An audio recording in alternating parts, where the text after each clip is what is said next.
All right, so get ready for a deep dive Okay. into a topic that's a bit outside our usual territory, you know. Interesting. We're going to be exploring the life of Jonah Falcon, Okay. an actor who's gained notoriety for having what's believed to be the world's largest penis. Yeah, that's, you might be thinking. Definitely unique. Okay, that's definitely unique. Right.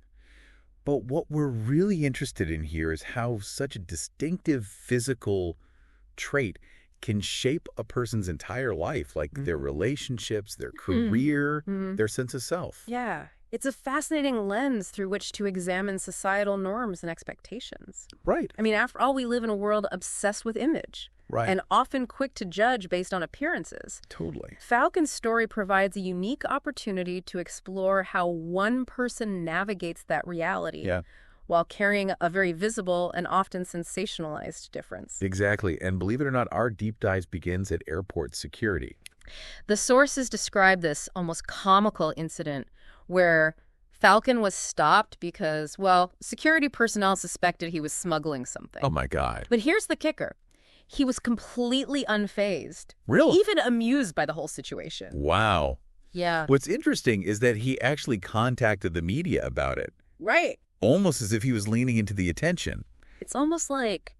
It really does set the stage for the complexities that we'll uncover as we go deeper into this. Totally. This isn't someone who's shying away from their difference. Definitely not. Now, we can't talk about Jonah Falcon without addressing the elephant, or rather, the prominent feature in the room. Right. The sources provide actual measurements, 9 inches flaccid, 13.5 inches erect. Yeah. And even compare it visually to the average penis size. Yeah. And it's worth noting here, not to get too graphic, Yeah. that the average is significantly smaller. Right. This isn't just a slight variation. This is something that visually immediately sets them apart. Yeah, the sources even show the reactions of people seeing the comparison for the first time. Yeah. And it's clear that this is not something you encounter every day. Right. It's a bit awkward, a bit funny. Yeah. But it also makes you realize this is Falcon's everyday reality. Oh, yeah. It immediately prompts the question, what are the practical and social implications of living with this? Right. And the sources go back to Falcon's childhood, Okay. revealing that he became aware of his difference around the age of 10. Oh. He recounts this strange dynamic where his classmates, while clearly noticing, pretended not to. I can only imagine how isolating that must have felt. Yeah. To have this secret that everyone knows but no one acknowledges. Right. It speaks volumes about how uncomfortable we can be with anything outside the perceived norm. Totally. Especially when it comes to bodies and sexuality. Absolutely. And this early experience seems to have set the stage for the complexities he faced later in life. Yeah. Particularly in his relationships. The sources describe a period of early promiscuity, Okay. fueled partly by curiosity from potential partners, and, as Falcon admits, his own desire to show off. He even claims to have been asked to show his penis over 10,000 times. Wow. Which I have to say is just mind-boggling. Yeah, it speaks to the objectification he's experienced, this constant pressure to be a spectacle. Totally. But he also reveals that this period was in part a way to bolster his self-esteem. Right. As he matured, he realized that these fleeting encounters weren't fulfilling. Yeah. And he began to crave genuine connection. That makes sense. It's a human need to want to be seen for more than just one aspect of yourself. Right. Especially one that's so visually defining. Precisely. And so we see this shift as he gets older, this longing for deeper relationships. Right. But as the sources highlight, it wasn't always easy. Right. He describes younger women being intimidated, while older women, perhaps with more life experience, were more understanding. It's almost as if he's had to navigate this unusual dating landscape where his size precedes him, creating preconceptions and sometimes, I imagine, unrealistic expectations. It certainly adds another layer to the already complex world of dating and relationships. Yeah. Yeah. For sure. It seems like he's constantly battling against this perception that his entire identity revolves around his size. Yeah, it's a fascinating paradox. Right.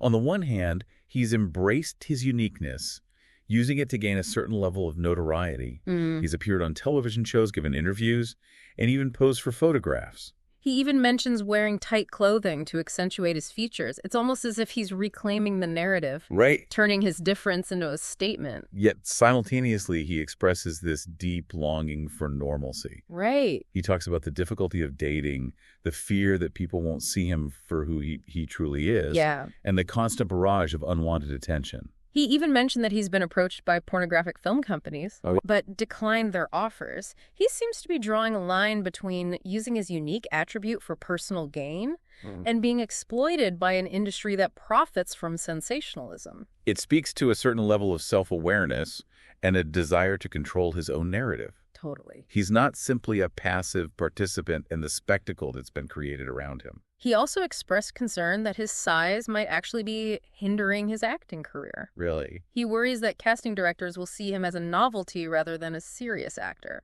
Yeah, that's a valid concern. Right. In an industry obsessed with image, it's easy to see how someone with such a distinctive physical trait might struggle to be seen beyond that trait. It's like he's carrying this invisible weight, this burden of expectation that comes with being the man with the world's largest penis. And that burden, as we see in the sources, extends to his personal life as well. He talks about the difficulty of finding genuine connection where someone is interested in him for who he is. Right. Not just for his size. He mentions that older women tend to be more understanding, perhaps, because they've moved beyond superficial judgments and are looking for something more substantial. Right. She also talks about the importance of foreplay and being attentive to his partner's needs, emphasizing that intimacy is about much more than just penetration. That's a really important point. Right. He's challenging the stereotype that men with large penises are solely focused on their own pleasure.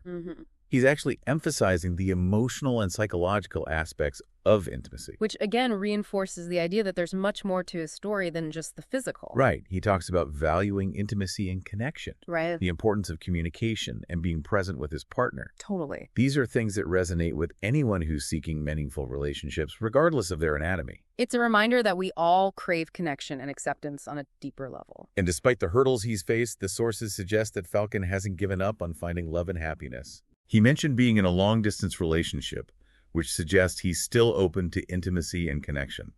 He also talked about writing a screenplay, which is another way of expressing himself creatively and potentially finding fulfillment outside of his physical attributes.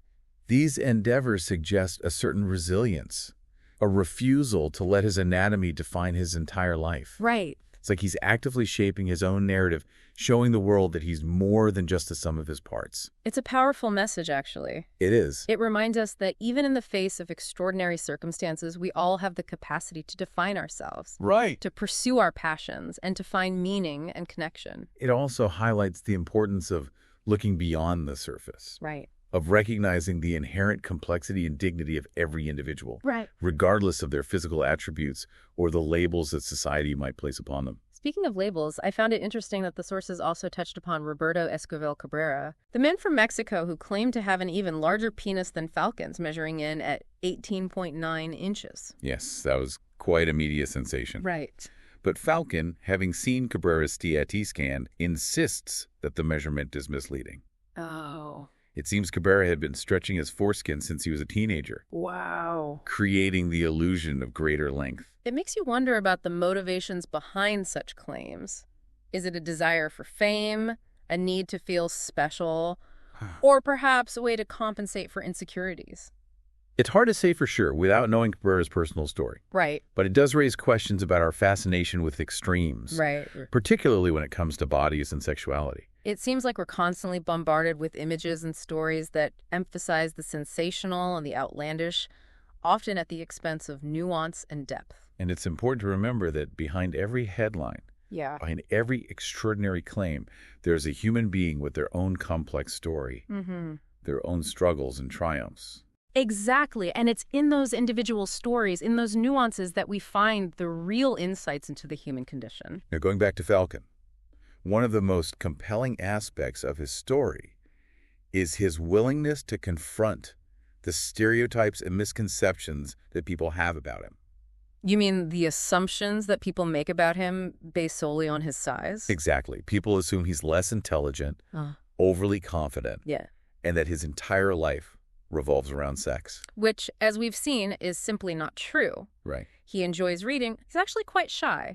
And he stresses that he values intimacy and connection over just physical gratification. He even points out that he's very orally fixated and enjoys pleasuring his partners, again, reinforcing the idea that there's much more to his sexuality than just his size. It's a refreshing perspective and honestly quite thought-provoking. This deep dive has definitely taken us down a path we don't usually travel. It has indeed, but that's what makes these deep dives so fascinating. Right. They challenge us to confront our own biases and preconceptions, to question the narratives we've been told. Right. And to explore the world with a more open and curious mind. Absolutely. And before we wrap up this part of the deep dive, I want to leave you with a question to ponder.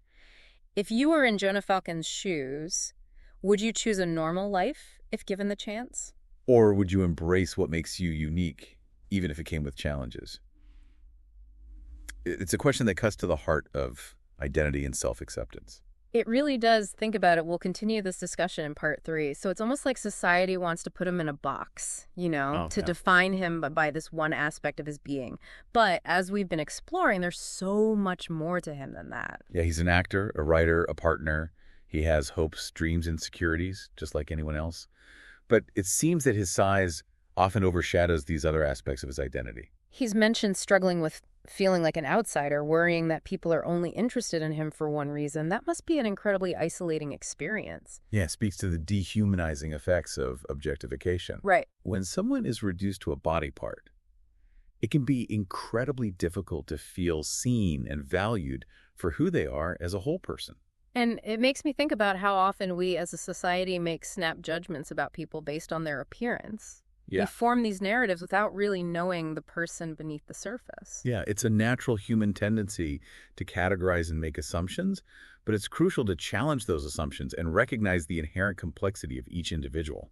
Falcon's story really highlights the need for empathy and understanding. Yeah. It reminds us that even those who might appear confident and comfortable with their unconventionality could still be grappling with the deeper implications of their difference. And to be honest, it makes you question the ethics of media attention. Yeah. How much of Falcon's story has been sensationalized or exploited for entertainment value? Right. Where's the line between genuine curiosity and voyeurism? That's a really important point. It's easy to get caught up in the spectacle. But we have a responsibility as consumers of media to be critical and to consider the human cost of these narratives. Absolutely. Now, before we wrap up, Okay. there's one more detail from the sources I think is worth mentioning. It's about the incident where Falcon was asked to leave a yoga class. Oh, right. The sources described that. It sounded like a very awkward situation. Well, what's interesting is that there seems to be more to the story than initially meets the eye. Yeah. Apparently, Falcon was wearing loose-fitting clothing that day. Uh-huh. So his size wasn't immediately obvious, but during a particular stretching exercise, Yeah. his position, combined with the way the fabric draped, Uh-huh. created an unintentional and rather suggestive silhouette. Oh, I see. I can only imagine how that must have been misinterpreted. Yeah, the yoga instructor, a rather conservative woman, apparently mistook the silhouette for something entirely different Wow. and asked him to leave, much to his embarrassment and the amusement of some of the other participants. That's just unfortunate. It really highlights how quickly assumptions can be made and how even the most mundane situations can become problematic for someone who constantly stands out. It also underscores the point we've been discussing about the burden of constant scrutiny. Right. It's a reminder that even in seemingly safe spaces, our bodies can become objects of judgment and misinterpretation. This deep dive has been truly eye-opening. It's challenged me to think differently about body image identity and the way we perceive those who are different. And I think that's the power of stories like Jonah Falcon's. They push us beyond our comfort zones, prompting us to question our assumptions and cultivate greater empathy. It's a reminder that there's always more to the story than what we see on the surface, and that each individual, regardless of their physical attributes, deserves to be treated with respect and understanding. Well said. And with that, I think we've reached the end of our deep dive into the fascinating and complex world of Jonah Falcon. Thank you for joining us on this journey. We hope it sparked some thought-provoking questions and encouraged you to look beyond the surface, embracing the diversity and complexity of the human experience. Until next time, keep exploring and keep questioning.